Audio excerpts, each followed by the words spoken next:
Kagulat World. Habang abala ang tennis world sa paglipat mula clay patungo sa grass season, isang pangalan na naman ang lamanan ng mga headlines sa buong Asia at Europe. Walang iba kundi si Alexandra Ayala. Matapos ang kanyang historic rise sa world rankings at sunod-sunod na breakthrough performances ngayong taon, opisyal nang sisimulan ng Pinay Sensation ang kanyang kampanya sa Lexus Birmingham Open bilang top seed ng torneo. At ang unang haharang sa kanyang landas ay ang Chinese-Australian veteran na si Priscilla Hon. Sa papel, malinaw na paborito si Alex. Mas mataas ang ranking, mas maganda ang momentum, at mas marami ang naniniwalang kaya niyang magdomina sa grass ngayong season. Pero hindi basta-basta kalaban si Hon. Isa siyang veteranong manlalaro na dati nang nakapasok sa top 100 at may sapat na karanasan upang gulatin ang kahit sinong mataas ang ranking. Mas lalo pang umiinit ang usapan dahil tabla ang kanilang head-to-head record na 1-1. Ibig sabihin, walang psychological advantage ang kahit sino. Pareho nilang alam kung paano talunin ang isa't isa. At ngayong nasa grass court ang laban, isang surface na kilala sa mabilisang puntos at agresibong shot-making, maaring lumabas ang pinakamahusay nilang tennis. Para kay Alex, hindi lang ito simpleng round 1 match. Ito ang unang hakbang patungo sa mas malaking pangarap. Ito ang simula ng kanyang Wimbledon build-up. At ito rin ang pagkakataong patunayan na karapat-dapat siyang maging numero 1 seed ng torneo. Kaya naman ngayon pa lang, libu-libong Pilipino na ang nakatutok. Dahil sa Birmingham, isang bagong kabanata na naman ang posibleng maisulat. At gaya ng dati, handa na namang gulatin ni Alex ang buong mundo. May mga laban na ordinaryo lamang sa schedule. At may mga laban na nagsisilbing mensahe sa buong tennis world. Ganito kabigat ang unang laban ni Alex sa Lexus Birmingham Open. Sa unang tingin, parang simpleng round of 32 match lang ito. Pero kapag sinuri mo ng mas malalim, makikita mong napakalaki ng nakataya. Hindi lang ranking points, hindi lang prize money, kundi ang momentum para sa buong grass season. Matapos ang mahaba at matinding clay campaign, ngayon magsisimula ang bagong yugto ng taon para sa mga tennis stars. At para kay Alex, napakahalaga ng transition na ito. Grass court ang susunod na malaking hamon. Mas mabilis ang bola, mas maikli ang rallies, mas mahalaga ang serve, return, at mabilis ang paggalaw. Ito ang surface kung saan maraming elite players ang nahihirapang mag-adjust. Pero dito rin pwedeng magkaroon ng malaking breakthrough ang isang player na may kumpletong laro. At dito pumapasok si Alex. Sa edad na 21, hindi na siya basta promising prospect. Isa na siyang tunay na contender sa professional circuit. Ang dating junior champion ay isa ng player na seryosong binabantayan ng mga eksperto sa buong mundo. Kaya naman nang ilabas ang draw at makitang siya ang top seed ng torneo, agad itong naging malaking balita sa iba't ibang sports media outlets. Hindi na ito tungkol sa potensyal. Ito ay tungkol sa mga resulta.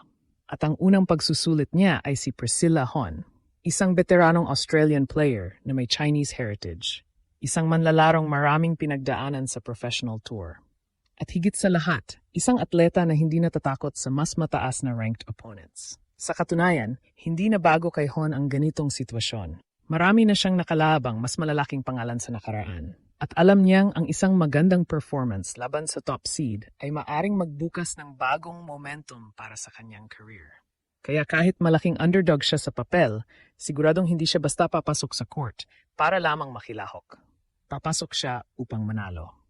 At iyon mismo ang dahilan kung bakit dapat seryosohin ni Alex ang laban na ito.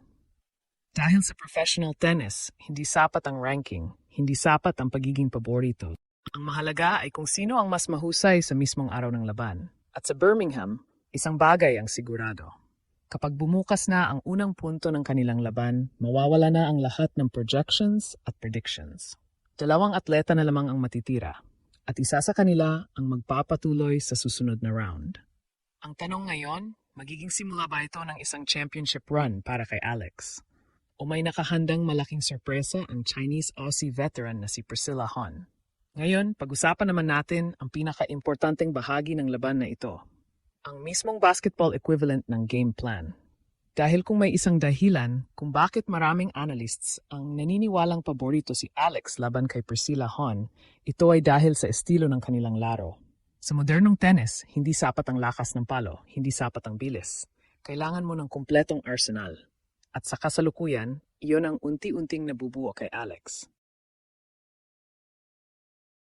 Isa sa pinakamalaking sandata niya ay ang kanyang movement. Napakabilis niya makapag-adjust sa iba't ibang sitwasyon sa court.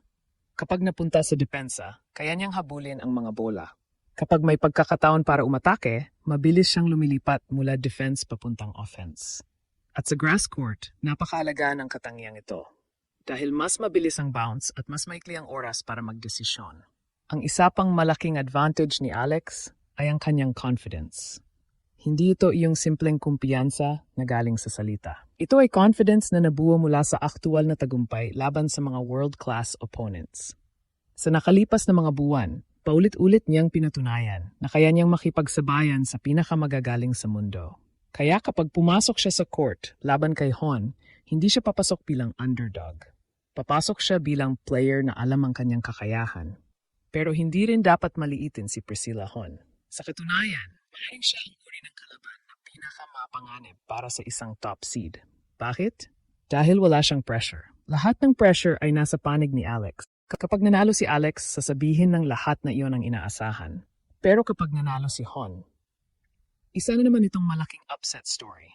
Kaya maaring laruin ni Hon ang laban ng mas malaya. At kapag nakahanap siya ng ritmo sa simula pa lang, maaari niyang gawing komplikado ang buong laban. Isa pang dapat bantayan ay ang kanilang head-to-head. Tabla sila sa 1-1. Ibig sabihin, naranasan na nilang parehong matalo at manalo laban sa isa't isa. Alam nila ang tendencies ng bawat isa. Alam nila ang mga paboritong patterns. At alam nila kung saan pwedeng umatake. Ngunit may isang bagay na malinaw na nagbago mula sa kanilang mga nakaraang pagkikita. Mas mahusay na bersyon na ngayon si Alex. Mas mature, mas kalmado, mas disiplinado, at higit sa lahat, mas mapanganib. Kaya naman maraming observers ang naniniwalang kung makokontrol ni Alex ang kanyang unforced errors sa simula ng laban, malaki ang posibilidad na makuha niya ito sa straight set. Ngunit kahit ano pa ang mangyari, isang bagay ang hindi may kakaila. Ang presensya ni Alex bilang top seed sa isang international tournament ay isa ng napakalaking tagumpay para sa Pilipinas. Mula sa pagiging batang nangarap lamang noon, ngayon ay isa na siyang atleta na tinitingala ng buong tennis community. At sa Birmingham, may pagkakataon na naman siyang magbigay ng panibagong dahilan upang ipagmalaki siya ng sambayanang Pilipino. Dahil habang nakatutok ang mundo sa grass season, nakatuon naman ang mata ng Pilipinas sa isang babae, isang Pinay, isang fighter, at isang atleta na patuloy na nagpapatunay na ang pangarap ng Pilipinas sa world tennis ay hindi na lamang pangarap. Isa na itong realidad. Ano ang magiging epekto ng posibleng panalo ni Alex sa Wimbledon campaign at sa kinabukasan ng Philippine tennis?